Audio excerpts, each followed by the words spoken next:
Good morning, ladies and gentlemen. Welcome in to a Labor Day weekend edition of Batter Up here on the Sports Insanity Network, sponsored by the Dugout of Millwood.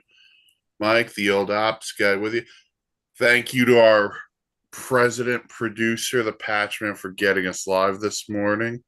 I'm the captain of the Oh, Captain, my captain. I was just going to say that too.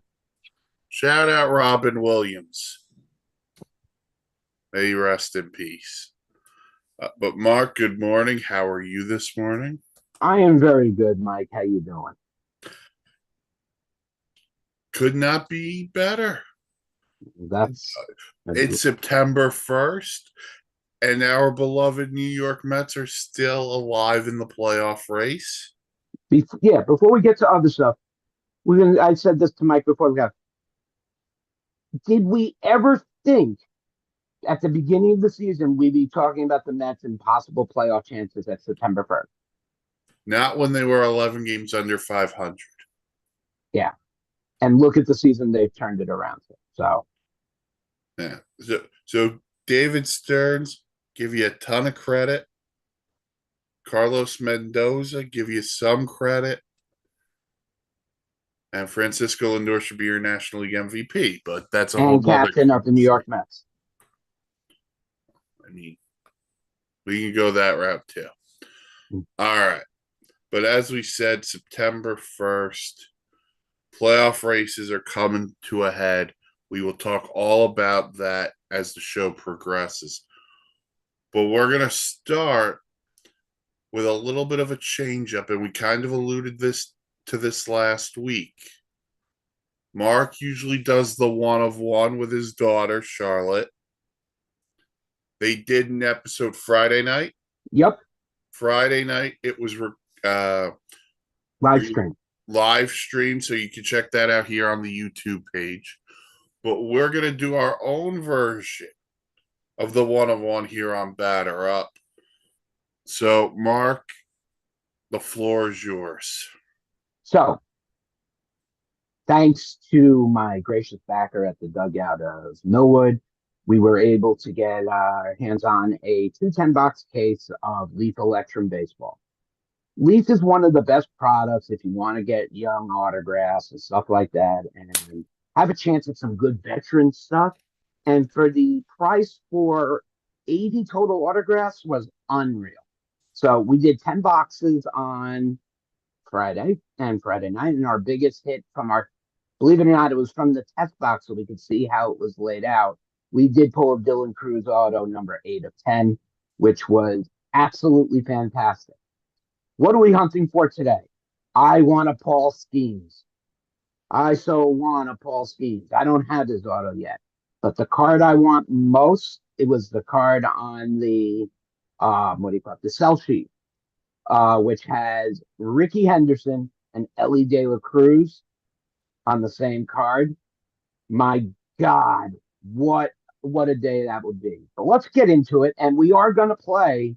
Since Mike is better with more baseball names, if there's one I can definitely say he would know, I'll give it to him. But veteran autographs, we will be playing the veteran player. We're not going to show every card because we're not going to go 8 hours here on Batters Up, but I will make sure I read them off, and we're not going to do every base card or we'll be here forever. So the first base card we're going to talk about is it's the one I wanted an autograph of. Where I was just saying Paul Skeens, rookie, purple version, 2 of 49. Pretty cool. First autograph, Victor Scott II is in the Angels organization. Number Cardinals. 7. It's in the Cardinals organization. Thank you. This is also why I have Mike here, because I'm trying to go by the uniform. A lot of these guys I don't know, so when I don't know them, Mike does. So I'm sorry, Victor Scott II in the St. Louis Cardinals organization, number 7 of 15. Oh, man. All right, Mike. For your first veteran, it's an easy one. Ooh. We're going to go back to the 86 Mets. Relief pitcher.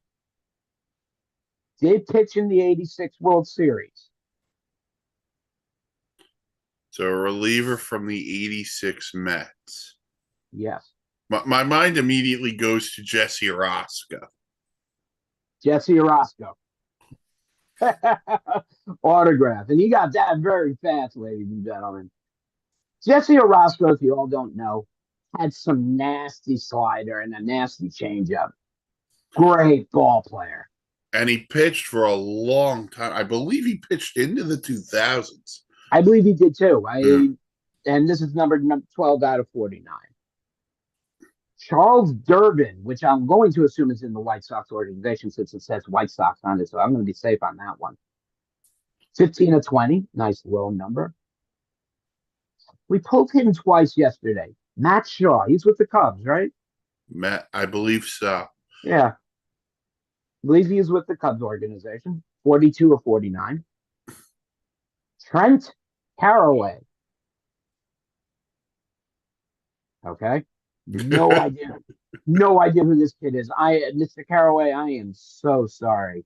But a lot of these cards are rookies that are down low who could be coming up very fast. 44 or 49. Our first dual autograph, and it's a decent one too. Nice. Noble Mayer and Thomas White. Noble Mayer is one of the top rookie prospects in baseball right now. He's in the I top would show 20. that one since it's a duel. There you go. It's beautiful. And it is 4 out of 35. And we end our first puck with a Jose Perdomo. Don't really know much about him. Looks like, I'm going to say the Reds organization because he's all in red, but it could also be Phillies. 21 to 35. All right. Next box. Okay, base cards. Okay, fun base card. Ichiro Color Blast. Oh, Always love these cards. always loved Ichiro. Ooh, that's very cool. Number 1 of 75. We got an eBay 101. That's the case. Okay, first autograph. Rhett Lauder. I believe he's with the Phillies organization. 8 of 10. Oh, well, I've heard this guy's name. I don't know much about him. Maybe Mike does. Chase Dollander. No. Okay. I've heard his name in the Colorado Rockies organization. 17 of 20. Well, I know we've all heard this guy's name, Sebastian Walcott, and he's going to be a star. It might not be for about a year or two, but this kid is going to be big. 5 of 15, and of course, I do get a redemption. Nick Kirk seems to be the only main redemption in this set. All right, as we move it right along, please. Oh, I just hear that. You know, I don't pray much anymore, Mike. What about you? You pray much? I do not. I'm praying. Please, Ellie Ricky Henderson duel. That's all I'm asking. God, you grant that instead of the lotto. I'm really in shit. Okay, a nice Ryan Sandberg low base card. Okay, Mike. Eric Bittanti. Looks like he's in the Brewers organization. 25 of 49. Roderick Arias. I know I've heard his name. I mean, from the color of the jersey he's wearing, he's in the Colorado Rockies organization. So 7 of 49. Landon Roop. Some of these guys, I mean, sorry, I don't know who you are. 3 of 20. Oh, here's a nice one. Charlie Condon. 9 of 49. Charlie Condon is going to be a good ball player. Right now in the minor leagues, give him time. That's a nice one to get now. A lot of these cards are going to take, I can't just throw these up on eBay and expect big money. You guys haven't done anything yet, but a lot of them will be graded. Okay, Mike. Nice, fun base card of Play the Veteran. Oh, great. He played for 2 teams in his lifetime. Okay. He was a first baseman and a DH. A member of the 600 home run club. Ooh. Are we talking to Albert? We are talking base card Albert Pujols. might be 2 for 2 on the day. And My favorite all-time player who never played for the New York Mets was Albert Pujols. watching him swing a bat, I got to see him play against the Mets. But Mhm. wow, he was so good. The home run he hit off of Brad Lidge in the '04 NLCS, that ball has still not landed. Unbelievable. Oh, he And was just such a dynamic player. And listen, if you're a Hall of Fame voter and you're listening, and I know you are, if Albert Pujols doesn't get 100% of your vote, I'm gonna find you. And we are gonna have a very civil oh, conversation. I mean, Because I'm unfortunately, I still don't think he'll pissed ever off be. at you people for not giving Derek Jeter 100% of the Well, vote. yeah, that was a bullshit move. I mean, look, I understand why Mariano Rivera got 100%. There's no question about it that he deserved it. But I'm sorry, you can't say that Derek Jeter didn't Yeah, deserve the same thing that Mariano Rivera got. Besides being a Yankee, is the only reason I hate him. I would have loved Derek Jeter on any other team yeah. but the Yankees. No offense to you, Derek. Great career. Listen, we got a couple of guys coming up for the Hall of Fame who should be unanimous. Well, Pujols, Miguel yeah, Cabrera, and yes, Ichiro when he's eventually going to get yes. there. And then we'll get into the pitchers later, but Verlander, Scherzer, Kershaw, They'll all be first they'll all ballot. be in. I don't know if they'll all Um, be unanimous. I That's the problem. I don't think there would be a unanimous vote again, and I think that's unfair. Mm-hmm. And I think Derek Jeter was dissed. And this is the first time you'll ever hear me and Mike talk nice of the New York Yankees. Now back to our regular schedule program. Jacob Wilson for the Oakland Athletics. He was featured on a couple of different podcasts of up and comers, I believe. 20 or 49. PJ Morlando. Yeah. Yep. Sorry, PJ. However, I will take it at a 2 of 10. Why have I heard this name? Joey Loperfido. Oh, Joey Loperfido. He was Astro, he was right? traded from the Astros to the Toronto Blue Jays, and the deal that sent the Astros UC Kikuchi, That's why his who name has came to been mind. wonderful since the trade deadline. That's why his name rung a bell. Thank you, Mike. You're welcome. Holy fucking shit. Holy fucking shit. I'm going to say it one more time. Let's fucking go. What was the one fucking card I said I wanted? You wanted a signed Paul Skeens. What was the second card I said I wanted? I have no idea. I don't remember. How about the Ellie De La Cruz, Ricky Henderson dual autograph? Holy fucking shit, baby. That's a win. Oh, we're We just going to leave apologize this for the here for a minute. profanity, folks, but that's a big pull. I am sorry for the profanity. This episode just went explicit. I am very sorry for all the children who are watching, all one of you. Number 10 of 20, Ricky Henderson, the best stolen base leader of all time. This is the only kid who has a chance to challenge him. Wow. Did not see that coming. Holy. Really? This is what you grant me? To take a quote from one of my favorite movies, Dogma, $1 million just doesn't fall from the sky. No, it was another line, but it would have been very rude to say on here on live. All right, base players. Ooh, I like this guy. Ooh. Okay, Kansas City Royal Lifetimer. Okay. Still playing or no? No, retired. One of the most angriest players to ever play third base, but one of the best to ever do it. George Brett. You got it.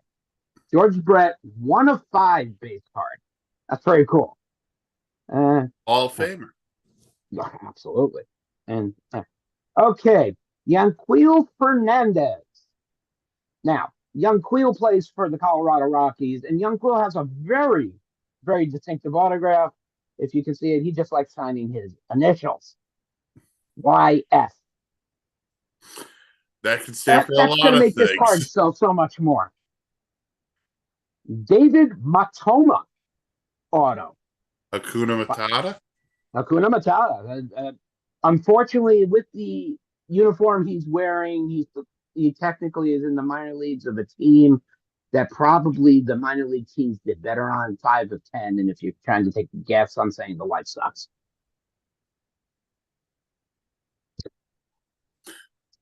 I thought it was Jackson Churio.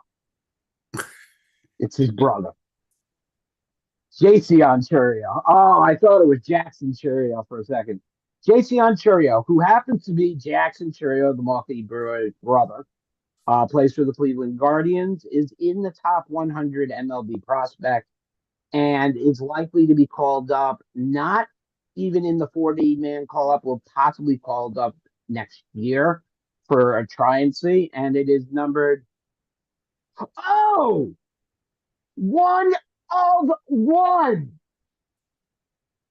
That will help. Did not see that coming. So for the people listening, explain what 1/1 means in case they don't know. For the people who do not collect cards out there, 1/1 is considered the holy grail of a card. Now, cards go print runs from 1, 5, 10, and we can go up to whatever. A 1/1 means it's the first and most treasured card of all the autograph cards. It's the only one of that print set. Now, there are multiple 1/1s, but different versions. Some can have a gold foil etching. Some can have a rainbow etching. This one is one of the harder ones to hit. I believe this is the Intricate, and this is the solid gold Intricate, making it the 1/1, which is really, really cool. And I believe he is a New York Yankees. Spencer Jones? Spencer Jones is a New York Yankee. Yeah. 58 and 99. I apologize for double checking on names, but if I'm going to double check on names, Mike is the best one for that. As I will not allude to last night at all. All right. Yeah, nothing good in the base cards to talk about. All right. Color burst Cooper Pratt. Looks like he plays for the Brewers. 12 of 35. Adolfo Sanchez. Name is familiar, but I would assume the Giants or the Padres. 56 of 99. Noble Meyer. We've heard him. We saw him. We got him on the Marlins organization. That's why I knew him. 22 of 25. Noble Meyer's in Double-A in the Marlins this year, going up to Triple-A this year. Long Holiday. I see Holiday. My eyes just like opened up like owl eyes. I thought it was going to be Jackson. No. Ethan Holiday of it looks like the San Diego Padres. 21 of 35. Not bad. I just kind of wish these kids learned to write in school. I'm sorry. I'm sorry. Kindergarten, first grade, you can't tell me. Well, actually, some of these parents might have their kids out there at that age. You can't tell me. You can't just scribble or go like Yanquiel. Put your initials. Okay. Base cards. Oh, Mike agrees that in the movie, the other guys with Mark Wahlberg and Will Ferrell. Great film. They shot Derek Jeter, but they should have shot A-Rod is A-Rod. Steroid infested. I had to set Mike up for that because Mike likes going off on A-Rod, so I had to set Mike up for that. Listen, that steroid infested liar. I got nothing. You know what? You know what? I'm gonna keep it cool, keep it professional. Got nothing better to say. Okay. Next up, we have Daniel Espinino. Looks again of the White Sox, 40 of 49. Man, you're crushing the White Sox system. Yeah, I know, right? Luis Morales, Oakland, right? I don't know. Okay, 36 of 99. The only Just because Morales I remember is Kendrys Morales. Right. Just because he's wearing yellow and green, it doesn't automatically mean he's Oakland. A lot of minor league clubs have same colors. My assumption is because I remember hearing something about him. I could be wrong. Michael Arroyo, I believe, is in the Marlins organization, as I was reading up on him. 2 of 15. Oh, we got another dual autograph. Oh, oh boy. I know Mike will get half of this. I don't know if he'll get the other half because I don't know if I can describe it well enough. So we're going to describe half of it. All right, Mike, you ready? Pitch for the Atlanta Braves and the New York Mets. Tom Glavine. That's the top half. And the other half is Steve Avery. A pretty cool duel. Okay. Was Steve Avery in the same rotation with Glavine, Smoltz, I and don't Maddox? believe they were ever in the same rotation. I believe they might have been on the same team, but never in the same 5-man when Smoltz and Maddox were with him. But I do know they both played for Atlanta. But it's a pretty cool duel to get. Are we down to I thought it was going to be like Tom Glavine and Max Fried, two lefties from the Braves. Oh, that would have been pretty cool. Yeah. Tom Glavine was definitely a class act. I mean, Tom Glavine was a really good Met, and he's the only thing Met fans will ever remember him for is one, he pitched for the Braves, and two, game 162 in 2008. Yep. Where he couldn't get out of the first inning against the Marlins. Nope. All right, 2 boxes left. We have Cam Koziel.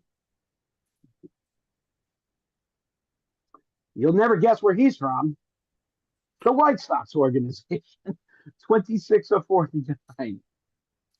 Noah Schultz. I wonder if he's related to Dalton. Looks Angels? like I was going to say the Guardians, to be honest, but I have no No, idea. you could be right. 14 of 49. Jose De Paula, an upcomer in the minor league single A, 20 of 20. So good to eBay 101. Up, it's time to play. Do you know your veteran? A father and son combo. Doesn't make it easy. Has played in 2 different countries.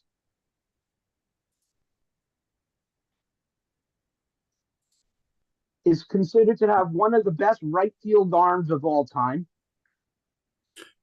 Vlad Jr.? Vladimir Guerrero Sr. Oh, I heard duel, so I'm thinking both. No, I'm saying one of the father-son duels. Another Hall of Famer. Yeah. Vlad Guerrero Sr., who oh, wow, didn't notice this. 1 of 3. That's awesome.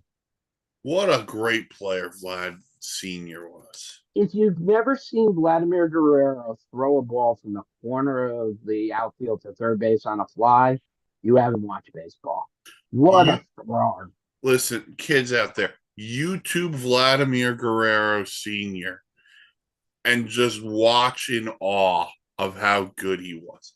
I'll never forget the end of his career with the Baltimore Orioles. He hit a ball that had bounced off the dirt, and he still drove it a run on a base hit with it. Let me tell you, Vladimir Guerrero used to, anytime the Mets would take, whether it was the Expos or the Nationals, and Vlad was in that lineup with Ryan Zimmerman, and that was a great pair back-to-back in the lineup. Expos won a World Series with the Angels in 2002. Yep. Then he bounced around a little bit, but man, what a player. Okay, so we have an Ellie De La Cruz color burst rookie, number to 75, nothing autograph. We are on our last box. Just believe it or not, how fast this has gone. All right, we're going to see if Mike knows his non-Met New York rookies. Non-net I New will York give you the rookies. team. I'm going to give you the team. It's New York Yankees. Okay, not in AAA and not in the major league team. He's in the AA system at the current moment. Ooh. Because initially my mind went to Jason Dominguez, and Trust me, I would have been a lot happier if it was Jason Dominguez. yeah, and then Spencer Jones. Those are the top two prospects. Correct. He's a little far. I believe he's in the top 20 prospects. I couldn't give it a number because I don't know exactly. He shares his first name with George Costanza. So the first name is George. Had to make Mike laugh. I'm gonna just go with George Costanzas Jr. George Lombard Jr., New York Yankees, pitcher in AA system, probably would be in the AAA system by next year. Yeah. Gavin Grahovic. Yeah. Because I've heard of you. 8 of 25. I have no idea. He's in maroon. Hold it up.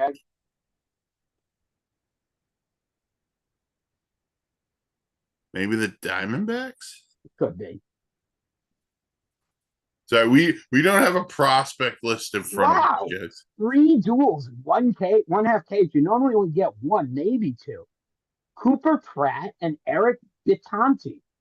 Pretty cool duel. Pretty cool duel. And of course, we got to save this for last. You ready, Mike? Mm-hmm. Last one. I am not a veteran if Mike can name it. I am a New York Met. Ooh. If I started out any other way, you would never get it because I'd be talking about all 32 teams. Yeah. I am a New York Met. I have surprised this year, and I'm coming back from injury. Will hopefully be pitching in September. Christian Scott? You got it. Christian Scott, first autograph. Ooh. Number 13 of 15. So to give everybody a wrap up quickly, I'm not going to go through and say every card. We're going to just hold up the card of this 10-part break, a 10-box case. The Ellie De La Cruz and Ricky Henderson. I cannot believe it's in my hand. I cannot believe it's going for grading and I'm going to sell it. But if I don't sell it, I don't make money, and that's a problem. So I hope you had fun watching the Dugout of Millwood and Sports Society Network break yet another 10-box case. We're going to be doing a lot of these over the next few months, so just keep your eyes out. Now we are going to turn it over. Wait. Before we turn it back, how can people research the Dugout of Millwood? Well, you go right through. The Dugout of Millwood is a associate of Drug Mart in Millwood. You want to go through the Dugout of Millwood and you want to speak to me directly, you can reach me here on the network or through my email at troy0822@verizon.net. You can always reach me there. The Dugout of Millwood will have some other big news coming up in the next 6 months, so be looking forward to it. And now, time for Batters Up with the cool, smooth tunes of Mike, the Pun Master Rookie. All right, boom, we're back. All right, that was fun. A little bit of a change of pace from what we usually do. So a little bit of fun. Now we're going to get into the baseball aspect. Again, we will talk about the races as we go forward with the program here. But I wanted to start with something that occurred earlier this week. And the Cubs were playing the Pittsburgh Pirates. I know many people probably weren't watching. Although now the Cubs have put themselves back in the wild card race. They're now 4 games back. But Chicago Cubs pitcher Justin Steele, as he was getting his hand examined by the umpires, was told to go wash his hands of whatever sticky substance or whatever. They claimed his hands were too sticky. Here's the problem. This was the same umpiring crew that earlier in the season ejected Edwin Diaz before he entered the game, ironically enough, against the Chicago Cubs. Diaz had to miss 10 games because of it, so on and so forth.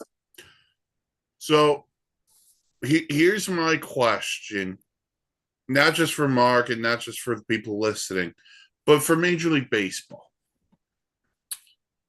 Why is there a double standard between a starting pitcher having the sticky stuff and being able to wash his hands and a reliever? And on top of that, why is there a vendetta against pitchers of the New York Mets? Remember, Max Scherzer last year got caught with sticky stuff. They had him wash his hands, and then they deemed it still to be too sticky, despite the fact a person from Major League Baseball was there watching him wash his hands. It makes zero sense. They only enforce this rule when they want to. And it's another way that Rob Manfred is really messing with the game. Mike, you and I've talked about this since Edwin Diaz's ejection, so we'll start it there. One of the things we talked about was the pitch clock. And could the pitch clock affect, the way pitchers are thinking about pitching and having? Yes, it does. It does go into something. We have the removal of spider tag. Do I understand the reason why? Yes, because it is technically making it a spitball. You're putting a foreign substance on the ball. So they got rid of that. Now they're having complaints of rosin. Where does it end? What do they have to do? Why don't you just have a pitcher wear a glove? Wear a batting glove. I mean, there is no equality here. And Mike made a very good point, is that umpires choose to enforce it when they want to. They go to enforce it in what my opinion is when they're going to be most noted for it and when they're showing they're doing the right thing so MLB recognizes them. No, they just made all themselves look like jackasses, in my opinion, by saying, oh, go wash your hands and come back out. But no, Edwin Diaz, the best closer in the game, we're not going to give a second chance. I want to say it like this. I don't blame the umpires. I blame Major League Baseball. Because the umpires can only go off of what they feel. There is no set standard for procedure for this. Go feel a dude's hand, tell me how sticky it is. Who knows? The problem is there is such a double standard when it comes to relievers versus starters. The starter, okay, you can go wash your hands. The reliever, we're not even going to give you that opportunity. Right. That's the part that bothers me here. Because why is there a double standard for, and this isn't just for Justin Steele. I'm not trying to insult Justin Steele in any way, shape, or form. It happened last year with the Yankees and Clark Schmidt. He was told to wash his hands twice during a game, and he got Rocco Baldelli thrown out.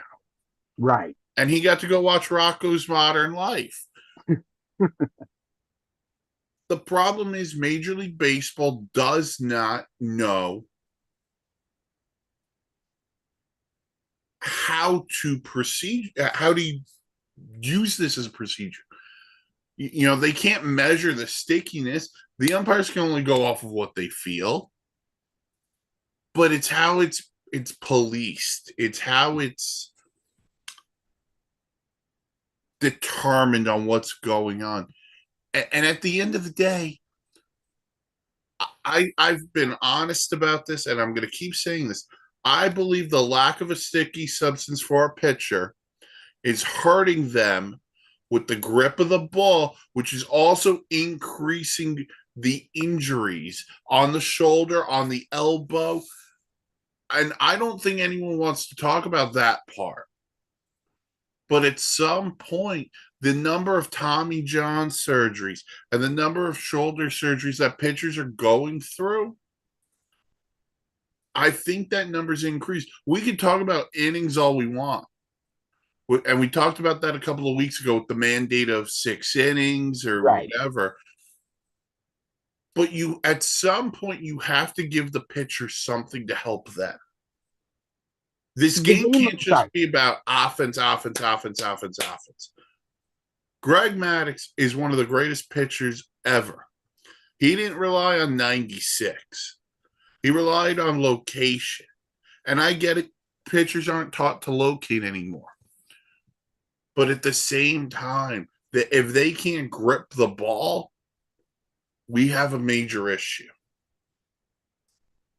And, you know, Mike, keyed up one thing in that I believe Mike and I did an article at the end of last year regarding lack of 60 seconds and the pitch clock leading to an increase in Tommy John surgery. And there's no doubt in my mind that not only has it increased double over the last few years, but it's not just the young kids. It's some of the older guys that are getting it. And I think, like Mike said, without having a little bit of something to control, get a grip on the ball, not so much that it increases your velocity. Balls get damp, they get dew, they get sweat, dirt, whatever. That's why an umpire has new balls. Well, every time you get a new ball, a pitcher likes to scuff it a little Rub it bit, up. rub it up a little bit. Understandable. You get a new ball per at least twice per at bat if you're lucky. You have to compensate for the pitchers a little bit. I love offense. I love small ball better than the home run. That's how I was brought up. Mind you, seeing a home run today is still exciting, but I like watching small ball. There has to be, we're protecting the catchers by not allowing them to be slammed into. We're now protecting this person. We're protecting that person. Let's protect the pitchers. Now we're trying to mandate that if you're a starting pitcher, you have to go 6 innings. Well, a kid who's between 22 and 29 probably could go 6 innings and probably go longer if he had to. When you get between 30 and 35, 6 innings is rough, especially for a seasoned veteran. There are no more Greg Maddoxes. Everybody's a power pitcher now. And Mike said it the right way is that he didn't need 96 miles an hour. He could paint the black, meaning the corners of the plate, better than anybody in the game. So that's where the difference lies in my opinion. Yeah, and so if we're gonna mandate all of this stuff for pitchers, the 6 innings, and of course there's gonna be, there are rules that listen, if they throw 100 pitches, give up 4 runs, or are hurt, obviously, they can come out of the game. That's being discussed. The problem comes back to this. We talk so much about growing the game and developing the game. And listen, there are a ton of young superstars in the game right now. You just pulled half of a rookie card of it. Elly De La Cruz. But you know who also could be a face of baseball in the next year plus, and he's kind of taking the game by storm now? Paul Skeens. Yes. So That's who I wanted to pull. What happens in a year and a half if Paul Skeens blows out his arm? Not because he throws too hard, but because the grip of the ball. Rob Manfred and Major League Baseball have to find a way to help these pitchers out. Because, yeah, they don't know where the ball's going, but neither does a hitter off the bat. And we've seen plenty of line drives come right back to pitchers, and it's very dangerous. One very big thing, then we can move on. You want to look at a rapid decline because of all the changes in pitching? Look what happened to Scherzer and Verlander. They went from dominant to nothing. No offense to both of them, outstanding careers, World Series champions, et cetera, et cetera, et cetera. But you could tell there was a difference the moment the rules were changed. Scherzer blows out his shoulder and hasn't pitched well in basically 3 years. Verlander blew out his shoulder and his arm. I think he's only pitched the 3rd game of the season now. So Mike's right. There's something that has to be done. And just a quick note, because the rules have changed. It is September 1st, so usually that means roster expansion. Teams are allowed to add now one pitcher and one position player. The New York Mets have officially made an announcement on who's coming up. Alex Young is the pitcher who's up. Yeah, it's just smart. And Pablo Reyes is the position player they are calling up. They acquired him in a deal with the Red Sox earlier this year. Yeah. Utility man who could play anywhere on the infield, and he's had a start in right field in the minor leagues. I want to say this before people kind of jump down the Mets' throat.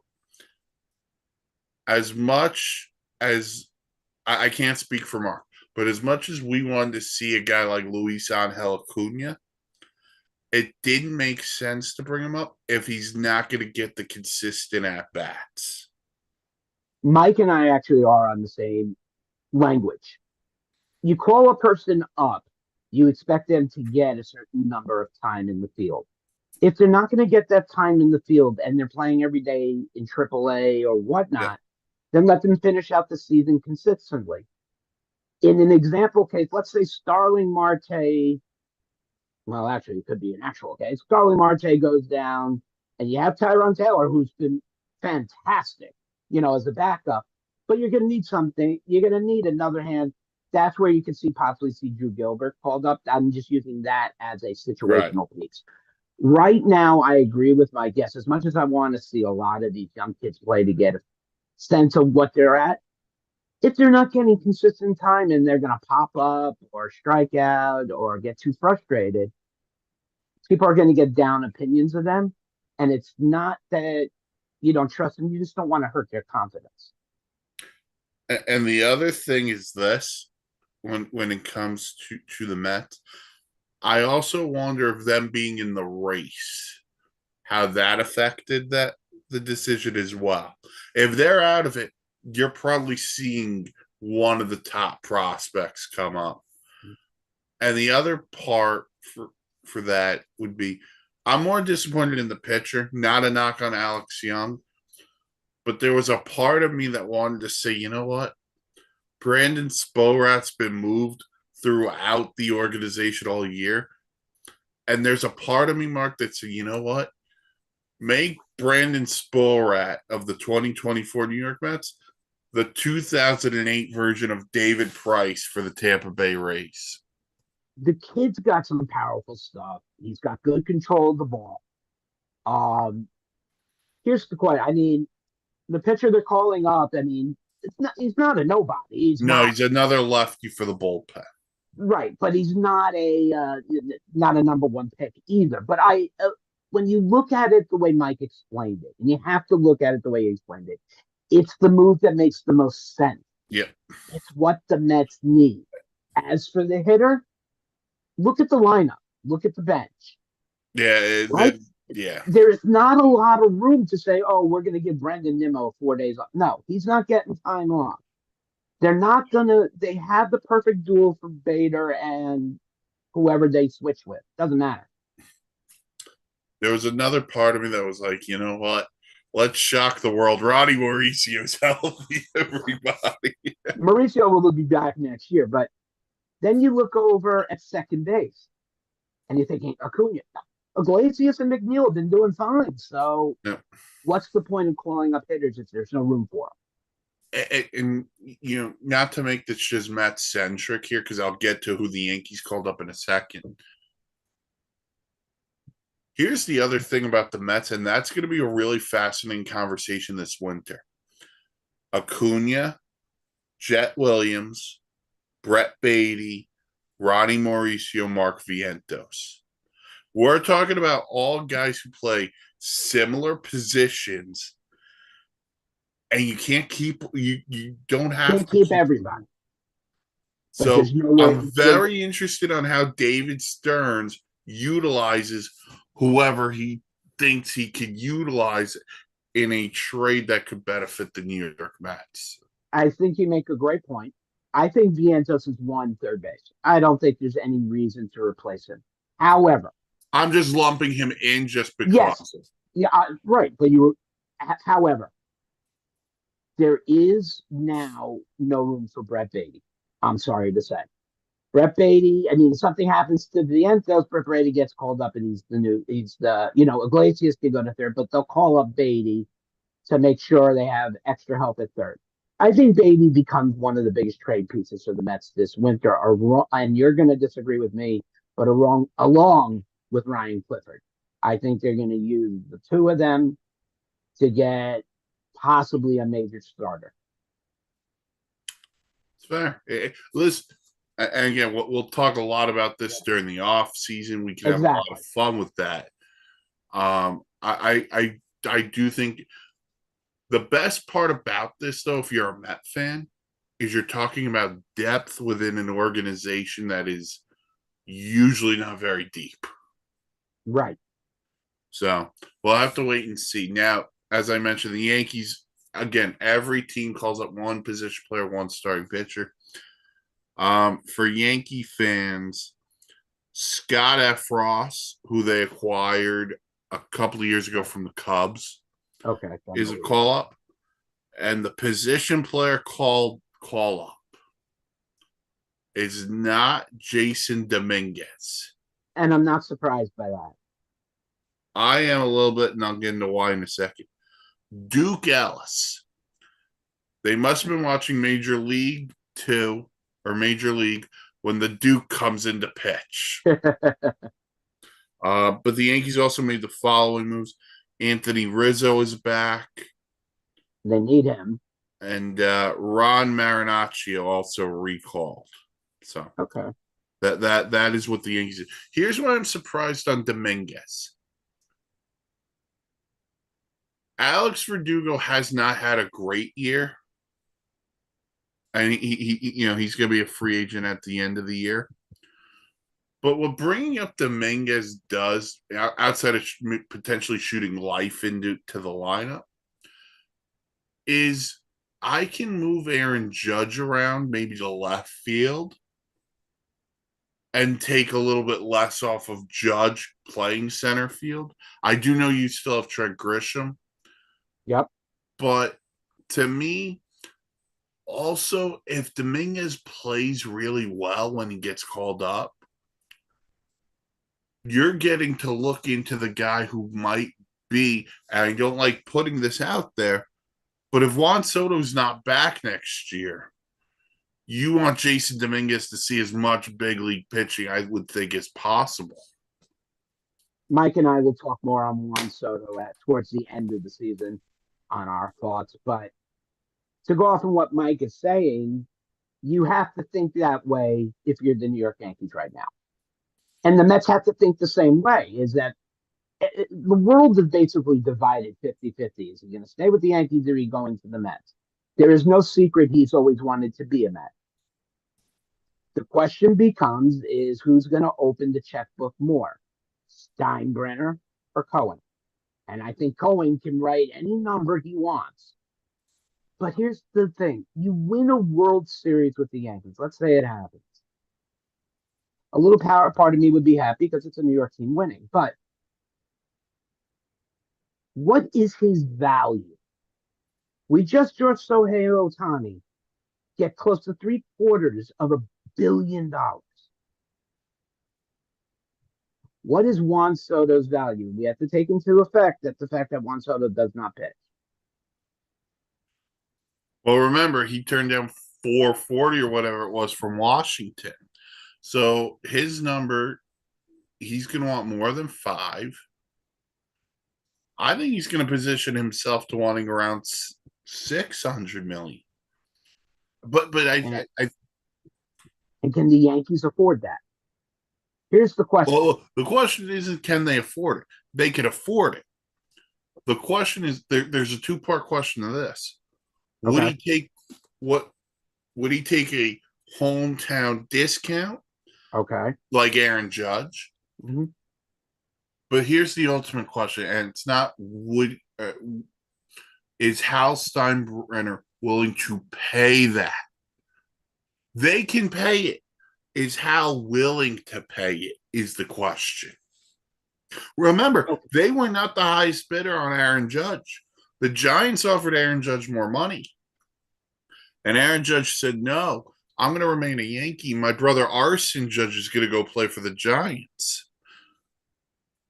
Let me tell you, this will come down to a small series of factors. Let's look at what the Mets have to do in this offseason alone. They have to re-sign Pete Alonso. That's one. They need a top starting pitcher. That's two. And Marte is on his final end. I think it is one more year left. One more year left. One more year left. So if I'm the Mets and we snag, I mean, trust me, it would be great. We snag Juan Soto. I'm trading Starling Marte to get his payroll off the books. Because here's the thing that we haven't talked about: whether the Yankees sign him or the Mets sign him, the Yankees would have considering his position is known as right field, the Yankees would have an outfield of 70 million, 40 million, and 35 million. That's $120 million outfield. I just want to point that out. If the Mets resign Alonso and whatnot, you're going to have a 25 million first baseman, a $60 million right fielder, a $30 million shortstop, and now you're going to get what's his name? Alvarez is about to get a huge extension to stay with the Mets long term. So, I mean, well, they also got time on that one, but you can buy out the arbitration years, 100%. Right. So, and if I'm the Yankees and I'm the Yankees fans and Soto leaves to New York, I don't want to be at Yankee Stadium because I think it's going to be a mess.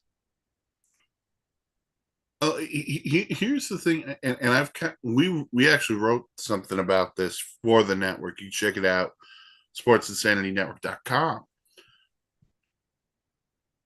If you take the 600 million or whatever it is from Soda, whatever it's going to be, and we could divvy that up. Pete Alonso, here's 180 to 220, whatever it's going to be. Forget one starting pitcher. I can land two. And now all of a sudden, I can divvy. And now listen, not my money. It's Steve Cohen's money. He can do whatever he wants.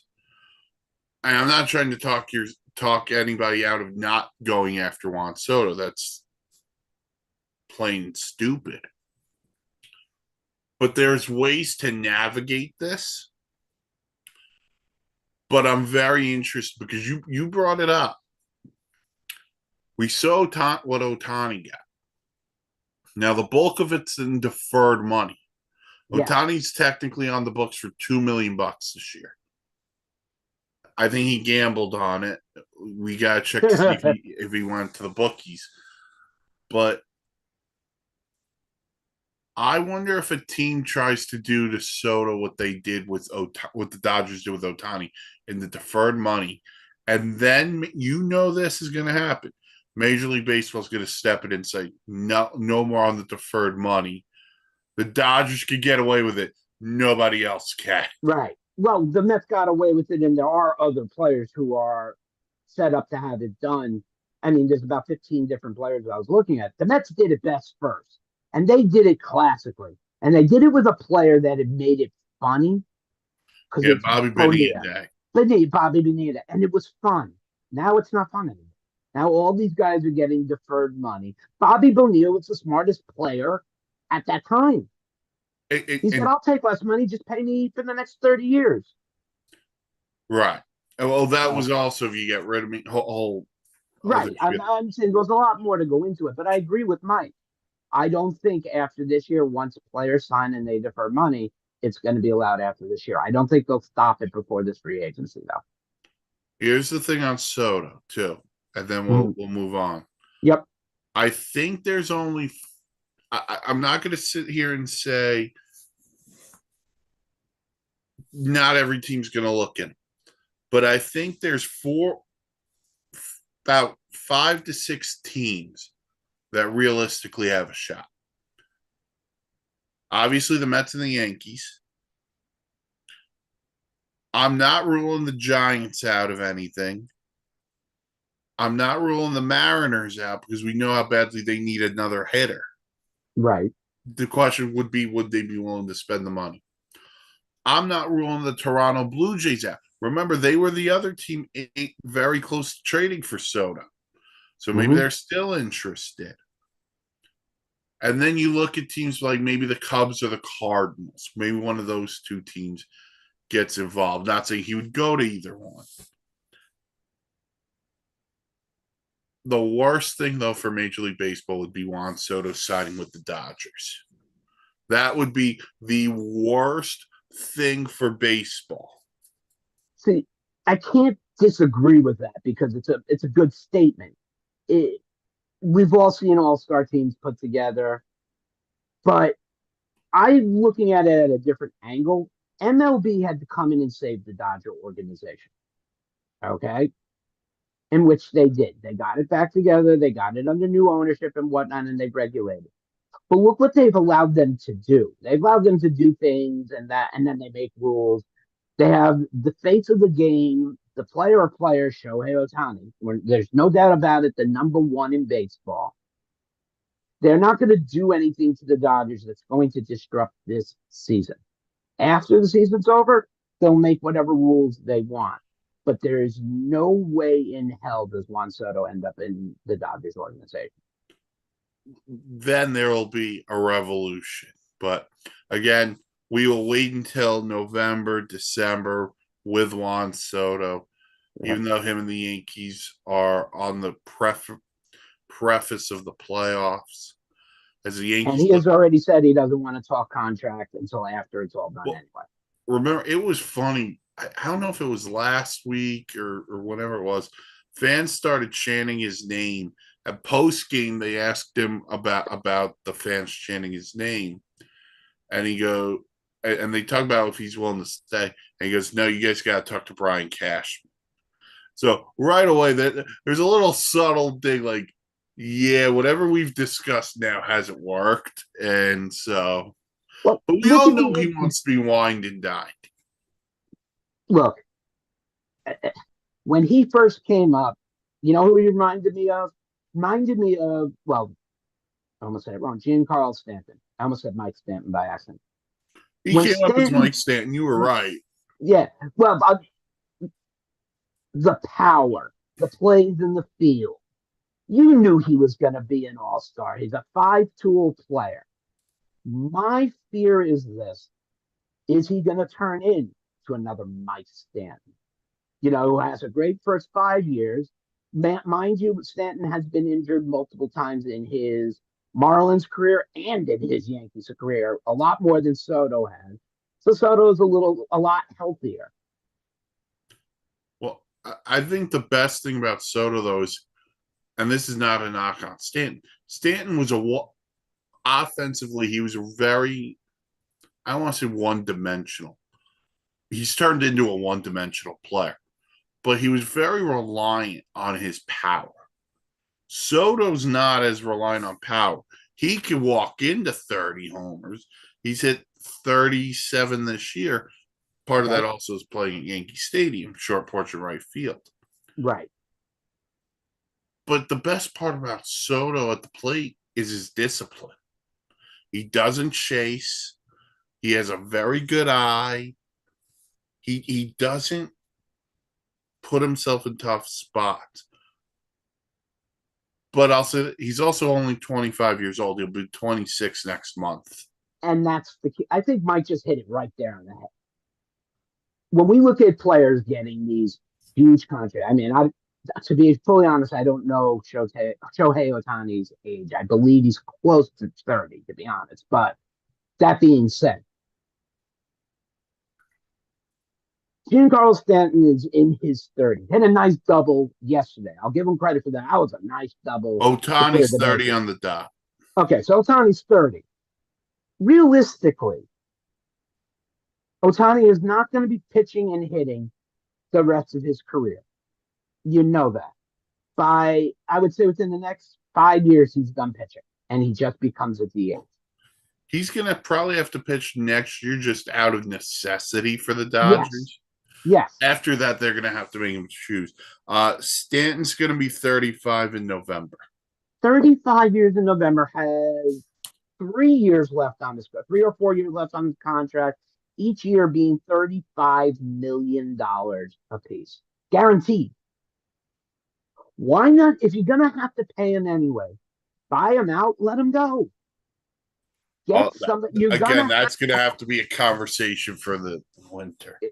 look, I understand as business, and we're not talking paying someone $60,000 for their annual salary. We're talking about paying somebody $140 million not to play for us.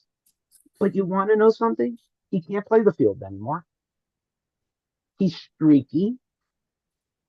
He swings at balls that bounce actually on the turf before the dirt that comes to him. He's not what he once was. And most players his age decline at this time. So I don't want everyone to say, oh, it's just it. No, it's not. Well, I think you just brought up a great point, then we'll move on. Yeah. He doesn't play the field anymore. So he's DH only. Aaron Judge is 32, I believe. 31 or 32. Or he's turning 32. Right. At some point, Aaron Judge isn't going to be able to play the field. And with Aaron Judge's contract, he's going to have to become the DH at some point. Right. So now all of a sudden, and this is the problem where, listen, we don't care. We're Met fans. This is the problem with the back end of the Stanton deal. You knew what you were getting into when you got him basically for free from Derek Jeter. But now with Judge signed long term, you still have DJ LeMahieu on your books. He's had a terrible year at the plate. You know, all of a sudden, the older guard of the Yankees, the Stantons and the LeMahieu's, the guys who were so big under Joe Girardi, all of a sudden there has to be a change of identity kind of deal. The Bourne Identity, great movies with Matt Damon. Yeah. All right. So again, we'll talk more about winter stuff as the time progresses. On to some two big series that are taking place that have started already this weekend. We got the Braves and the Phillies. They'll play the fourth and final game tonight. That's the ESPN Sunday night game. And it's been a great series so far, especially for Mets fans. Yeah, the Phillies have won 2 of the first 3, got a dominant performance last night out of Mets legend Zach Wheeler. And I keep rooting for them because I love them. I loved them when they got them from San Francisco in the trade for Beltran. Keep going, kid. Yeah, he just couldn't stay healthy as a Met. That was the problem, yes. Yeah, Absolutely. The pitching matchup tonight for the Braves and the Phillies on ESPN would be, actually, it's a pretty good one. Spencer Schwellenbach pitches for the Braves. Okay. He's 5-6 with a 3.72. Taking on Aaron Nola. Forget it. 12-6 There with is no better 1-2 in baseball than Wheeler Nola. Listen, the Braves are still playing for their playoff lives. By the way, the Braves, had the Braves won 3 of 4, they could have gotten themselves to within, I think it was 3 games. I was about to say, I think they were 5 or 6 out at the start of the series. At the moment, they're 6. So if they win tonight, it comes down to 5. Right. So I mean, Mike and I are not just watching the Mets. We're watching the entire scoreboard. Come on, Philly. Thank God he had to say it. I didn't. I can't believe I had to say that on air. I can't believe you actually said it on air. Yeah, I know. It's like I haven't said go Philly since the Eagles played the Cowboys.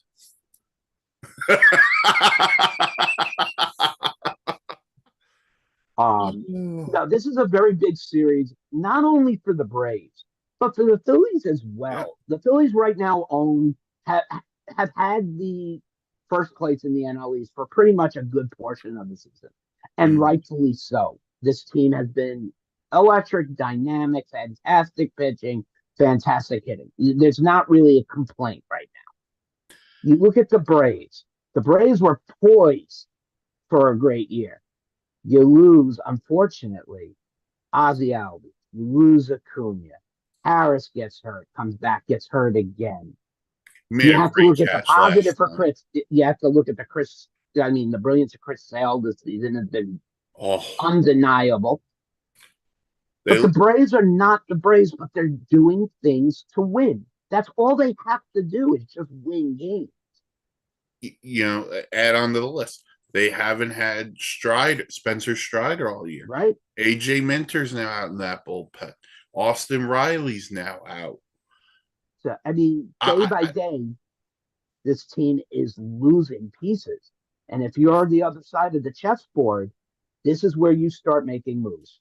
And here's going to be a very interesting conversation for the voters again. If the Braves get into the playoffs, okay, how many votes for Manager of the Year is Brian Snitker going to get? Because this becomes a very interesting race because it was Pat Murphy the whole way. I couldn't disagree with you there. Not to take away from what Mendoza's had and a few other managers. I say Mendoza because I'm a Mets fan, so that's why I put him in there. But a few other managers out there. I mean, I agree with what Mike said, who had the lead, but you absolutely have to consider the manager out of Atlanta for doing what he's done to get this, I hate to say it like this handicapped team still within reach of the playoffs. And not that they're chasing to get in it. They're in it right now. The season ended today. The Atlanta Braves go to the playoff. And Mike makes a very good point. You have to consider them. And I say you would get a good portion of the votes. But we know it comes down to the manager usually who gets them that one step close to the NLCS. Right now, I think you have to look at possibilities. I mean, how do you take a knock at Kansas City? How do you take a knock at? Well, I mean, that's the That's American. at least. I mean, but I'm just saying, going back and forth when you think about it, there are a lot of managers who are deserved of mention. There are a ton who don't want to be nominated. Trust me. Do you think the guy from the White Sox wants to be known after this season? No. I mean, shout out the White Sox. So the Braves and Phillies, that's a Sunday night game. That'll also be the last meeting of the season between the two teams. Which is important. Yeah.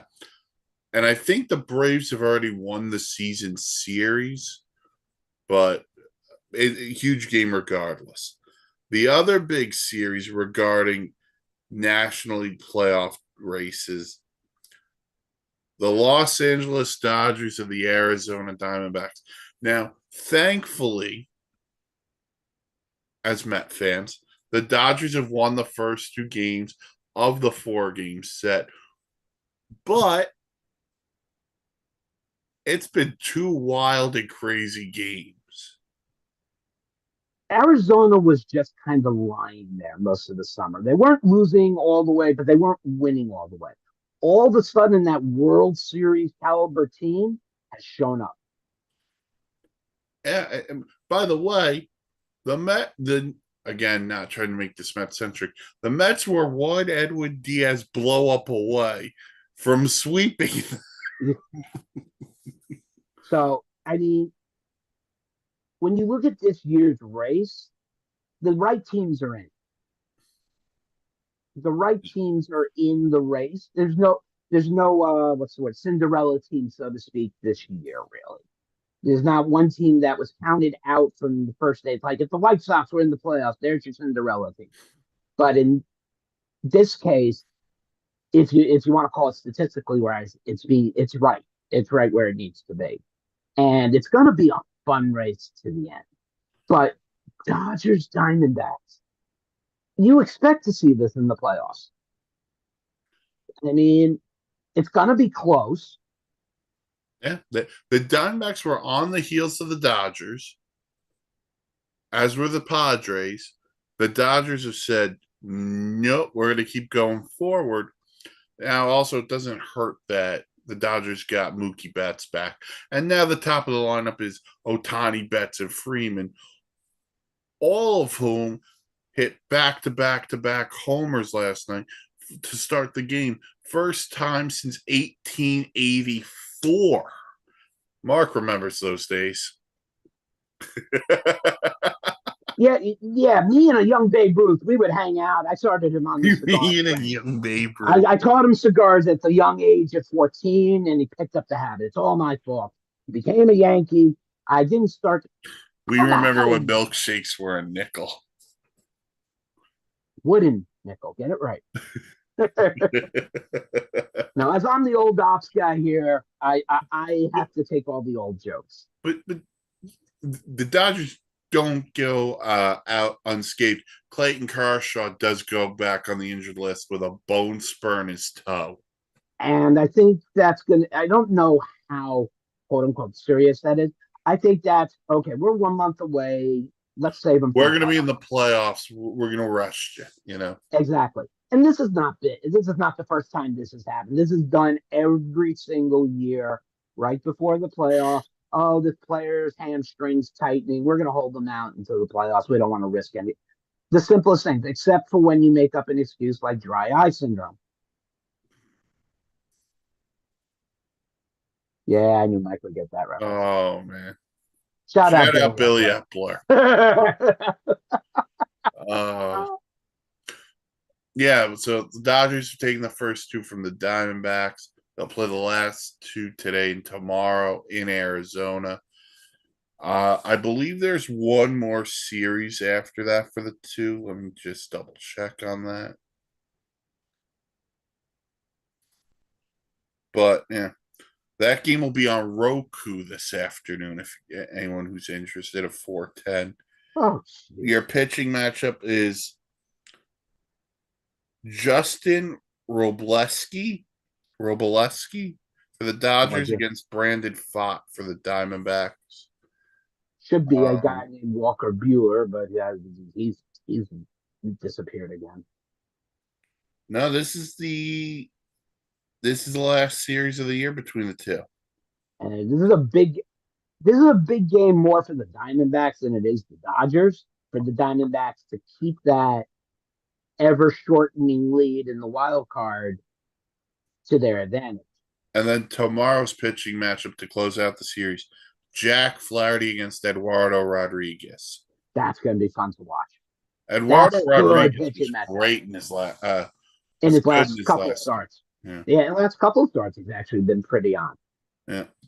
The Dodgers will then go to Anaheim to play the Angels before a home series with the Guardians. And the Diamondbacks will play the Giants next week. And the Giants could make trouble, but I don't. I'm more scared of the Diamondbacks than I am the Braves. Well, I think it's because the Braves are so banged up. I'm still afraid of the Braves because I still don't know if the Mets have recovered from what happened in 2022 in September. We'll find out later in the month when the two teams play a 3-game set in Atlanta. Yep. That's gonna decide everything. Who goes to the wild card and who doesn't, unless there is a big massive slip up by one of the two. One of the two teams, right? Mostly Atlanta. Mostly the Mets. Listen, you gotta think. You're reverse, Mike. You try talking into reverse psychology by drafting Yankee players. Mm-hmm. The only thing the two things that have happened: one, the Yankees are winning, and two, I'm winning my fantasy league. So thank you. No problem. I've also been around long enough to realize that my expectation of the Mets has been just compete here in September. Right now, that's all the Mets have to do. And the back of my mind, I'm like, I'm going to get my hopes up, and then it's going to come down to game 162, and yeah, stuff happens. Yeah, I'll be sitting here. Me. Let's see who deserves to be with me. Captain Morgan, and a bowl of Texas. That's who will be joining me for the game. Me, Captain Morgan. And Captain, my captain. All right. Before we announce our close tonight, Mike, have we decided what time we're going? We're gonna go 8:30? 8:30. Yeah. Yeah, we're gonna preview the NFL season with Sunday sideline report. It'll be the two of us. I believe we have Dan, and I believe we Dan have Pat. and Pat, our president and vice president, are looking forward to this. Hopefully, be joining us Yeah. tonight. If not, you get to look at our lovely faces again as we break down the NFL. No, we will not be having an NFL card break during this one, as we got a lot We're to just gonna cover. smack talk a lot of teams. Oh yeah, this is the time before we have to get serious on September 8th. We can talk a little bit of fun trash and give some relevant information. All right. So before we get there, here's how the races look throughout the league in baseball, and then we'll get into the wild card standings. The American League East, the Yankees enter play today, game and a half up on the Orioles. If you're Baltimore, you're playing a third game today in Colorado, where you got to win, and then you play the White Sox. So you might want to take advantage of that if you're the Orioles. The American League Central, which is the closest race, the Guardians are 2.5 up on the Royals and 3.5 up on the Twins, who have really hit the fan. They're 3-7 over their last 10. The Astros are 5 up on the Mariners. National League, Phillies, Braves, we talked about that before. The Braves are 6 back. The Mets are only 8 back. Revenge for 2007. Right. The National League Central, the Brewers are 10 up on the Cubs. The Brewers are going to win the Central. And the NL West, the Dodgers are up 6 on both the Diamondbacks and the Padres. As we go to the wild card situation, the American League, the Orioles are 4 games up in the first spot. The Royals are a game up on the Twins, with the Red Sox being 3.5 and the Mariners 4.5 back.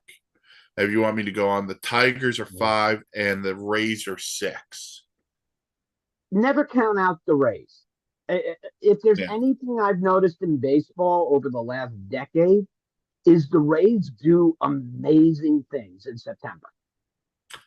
Yeah, you just wish they were healthy. The whole season. Yeah, Shane McClanahan, who's been down all year. Of course, they traded Glass now. So I think if you're a Rays fan, you've got to be, I don't want to say happy with the season, but you should be satisfied with the season because you're still in contention September 1st, despite all the injuries and inconsistencies of your team. And that, I mean, I had worked on the minor league part of the organization, so I got to get a little learning and a little insight. And the way they run that club is really good. There's no monkey business. There's no, oh, we got to get that $900 million player. They have their rookie in Junior Caminero. And they'll surprise you. Because remember last year, they were in on Freddie Freeman. Yes. They don't have a fear of spending money. They just have to have a reason why. And here's the thing. They play at one of the nicest indoor stadiums in Florida, the Trop. Great. They're going to get a new stadium. They got a great stadium as it is. They're getting a new one. But here's my question. The average attendance at the Rays is almost like the Marlins at times. Doesn't fill. Marlins got a new stadium, hoping that would do it. Yeah, it hasn't changed anything. I don't think this is going to change from the Rays. And here comes the question, and I posed this to you at the beginning of the season. I even posted this to an ex-boss of mine who worked in baseball. If next season the Marlins and the Rays finish low, now we know where Tampa is now, so we know they're not finishing low. Do one of those teams become the new Montreal Expos that's being talked about? I don't think the Rays are, because the Rays again are getting a new ballpark. I don't think they're going to relocate one of those two teams, but I will say it like this. I think it's time for teams like the Marlins, like the Pittsburgh Pirates, to start spending some money. I think that's the encouragement Major League Baseball has to do. We talked about it a long time with the Royals. Well, guess what? The Royals sold, and now there's a part owner with some guy with the last name Mahomes. And you know what the Royals did? They signed their own and Bobby Witt to a massive deal. And then they made smart moves. They bring in a Seth Lugo who's had a nice year. Michael Waka. Waka Waka. I was about to say Fozzie's friend. He's had a great year. For a veteran, yes. The Marlins don't, and Pirates, those teams don't spend the money. And it's time for teams like the Pirates, the Marlins. I'll throw the Rays in there, even though the Rays have always done business differently. Start spending money. And then you're going to get people to come. You can't just rely on the fact of, oh, hey, the Phillies are coming to town. We're going to sell out the ballpark. Yeah, you're going to sell it out to everyone wearing a Philly jersey. It's time for these small market teams to start spending money. I know it hurts to hear, but that's all the fans want. Spend the money. What do you think we pay for tickets for? To watch that crap product you put out? No. But you're right. I don't know if we're going to get a team in Montreal again. Nashville. That's the place. Go Preds. All right. National League wild card looks like this. The Diamondbacks and Padres look like they're tied. They're both 2 up on the Braves, with the Mets 2 back, the Cubs 4 back, and then the Cardinals and Giants 6 and 6.5 back, respectively. Respect to the Cardinals for doing what they did to the Yankees. Yeah, do it again today. Yeah, that would be nice. Yeah. Even though the Yankees came back in a great way with that long ass double by Stanton, but let's go Cardinals. All right. On to the series we're looking forward to this week. We start with one in the AL Central. We got the Guardians going to Kansas City to play the Royals. Here's the thing. The Royals took 3 of 4 last week in Cleveland. And that loss in that last game has kind of spiraled them downhill because right now the Astros have been beating them up a little bit. Although the Astros have been doing that to a lot of people lately. But look at that again. It's just looking at the experience on that team. That's all. Yeah. Moving the ball, moving the players around. You get your pitcher a 2-run lead in the beginning, he can relax a little.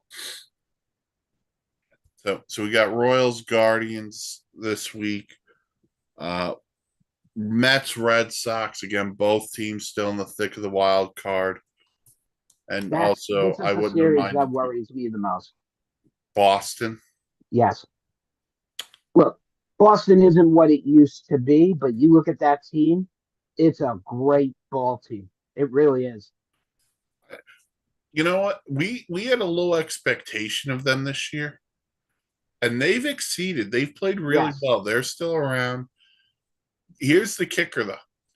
If Dominic Smith was still a Red Sox, you know he was going to come up with a clutch hit against the Mets at some point during the series. Luckily, yeah, he was straight to the Reds.